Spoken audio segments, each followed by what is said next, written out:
some of my favorite tracks on the record. I think the starting point for the album is Face Down. It's the first riff I wrote for Killer Be Killed. It's the opening riff of Face Down.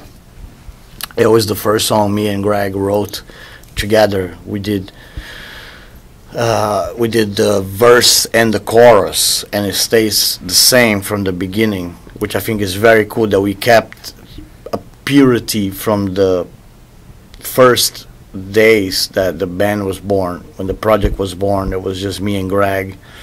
We kept some of that purity alive on Face Down, and we didn't really change much. The riff is exactly the same. The vocals, we changed the lyrics a little bit, make a little cooler.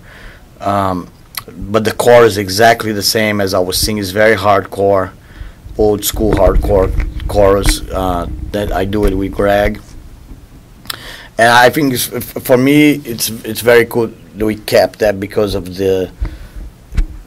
it's kind of like the purity, the roots of the project can trace back to Face Down.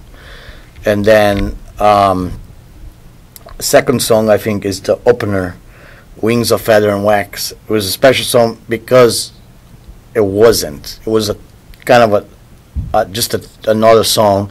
In fact, I think it started with a jam. I was jamming a riff that sounded like U2, Sunday Bloody Sunday, very stupid melodic kind of throwaway riff, and we stopped playing it, and then I added one more riff on top of it. There was a very max riff that's the beginning of the record now, and when we put vocals on top of it, it turned into a great song overnight, and it surprised everybody, especially when Troy and Greg sing on it. That was I think it took to a whole nother level of the song, and we like it so much that we decided to open the record with. I think it's the most potential song that has potential to even be played on the radio, because it has a very catchy chorus that Greg does, and I think Octane's gonna it's been playing them and Liquid Metal, and that's very cool for me to have a song that has been playing in different outlets, and then. Other stuff that I really like is Save the Robots, which is a Troy song that he brought from Atlanta when he first joined the band. He came to me and said, Max, I have a very cool riff. If you want to check it out, if you want to use it or not, it's up to you.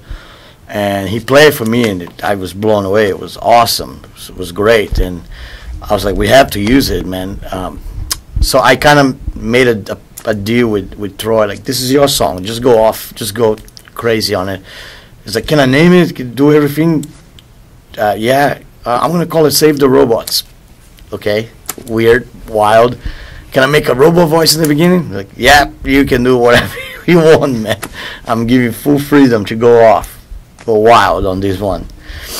And he did. Troy did, and Greg added a chorus on Save the Robots, a very cool chorus. I sing a kind of pre-chorus with Troy. We did it together, and it's a really cool song on the record. Another great song I really like is another song that me and Troy worked together. Is Forbidden Fire, the very closing of the record. It's a very different track from the entire record. It changes. It's kind of the first, the bass riff reminds me of old Soundgarden or old Alice in Chains, and Troy's got this almost monk kind of voice, almost like preaching, like a preacher vocal that's very eerie. And I wrote all the lyrics on a piece of paper one day. I was very inspired because the idea, my wife was telling me about Middle East kids are not allowed to listen to metal, are forbidden by government, which is crazy for us in the West. We take it for granted with our metal shirts and color hair and dreadlocks and tattoos. We can do that. We can walk the street and it's no problem. And over there they go to jail for that, which is insane. And they still love metal, and they refuse the idea or let the government tell them what to listen to. They go against that, and that takes a lot of balls, a lot of courage. So I explained to Troy that we should do a song for those kids, for the metal kids of the Middle East that have this courage to love and have the passion for metal. And all of our bands are very popular in the Middle East, in Iran and Iraq and Soulfly, Mastodon, all of us.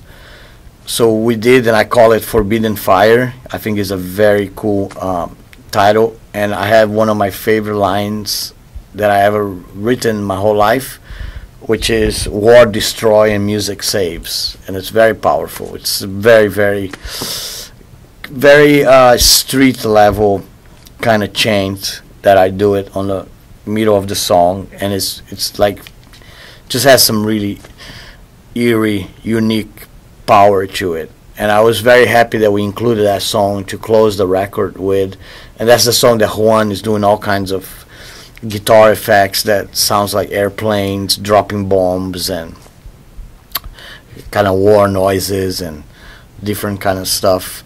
And then the other song I'll pick would be Snake of Jehovah, which is a really cool song. It starts with a riff from Greg and goes into this wah-wah thing that Troy did with his bass that's amazing. And we all shared the vocals on each different part of the song. Has a lot of parts, has a thrash part that Troy does. One of my favorite lines is "Roll the dice." It sounds like Lemmy from Motorhead when he's singing. It's freaking awesome. And we're doing a video for that song also. And so I'm very very attached to the song. I like the concept too of the Snakes of Jehovah. Is about the religious people from crazy parts of the states that they do the snake, rituals, holding the snakes, and they get beat sometimes and they die, and it's wild. It's a wild concept, So those are some of my favorite moments of the record.